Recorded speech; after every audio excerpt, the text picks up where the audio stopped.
ద్వీపవర్ణము ప్రమథోధ్యాయము 16వ కథ నుంచి ప్రారంభము.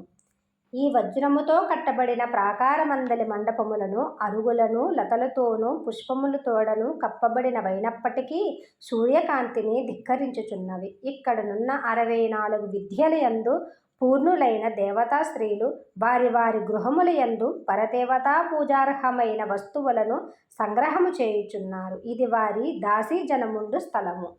వైఢూర్యపు పలకరాళ్లతో కట్టబడిన గుర్రముల సాలలో ఉంచబడి మంచి సుళ్ళు కలిగి బంగారపు సామానులచే జీనులు అలంకరించబడిన గుర్రములను మరియు ఏనుగులపై వేసెడు ముఖమల్లు పచ్చడములతోనూ తొండముల చివరి భాగము వరకు వేయబడిన రంగులతోనూ కంఠమందుంచబడిన పూసల దండలతోనూ అలంకరించబడిన ఐరావతములను ఆకాశమందు వెళ్ళునట్టి విమానములను మనుష్యులచే మోయబడినట్టి సవారీలు టంజానులను జంతువులచే లాగబడినట్టు బండ్లను యానౌకరులు సామాగ్రినంతటినీ సిద్ధపరిచి ఆ పరదేవత ఆజ్ఞకై నిరీక్షించుచుందురు.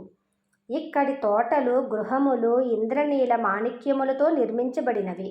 నల్ల కలువల రంగుల గల ఈ ప్రాకారమునకు నమస్కరించుచున్నాను.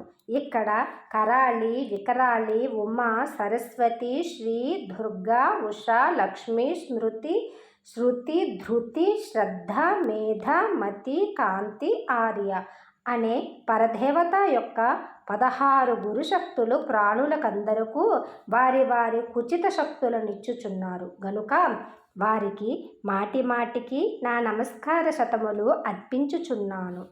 ఇది మౌక్తిక ప్రాకారము. ఇందలి ద్వారముల యందున్న కిటికీల యందును మండప ముఖముల యందును వ్రేలుచున్న బంగారు పూసల నవరత్నపు పూసలచే కూర్చబడిన పరాజలున్ను పరచబడిన రత్న కంబళ్ళు గల మేడల యందు రాజ్యాంగలోచన చేయుచు 8 మంత్రినీలు మహారాజు వైభవముతో వాసము చేయుచున్నారు.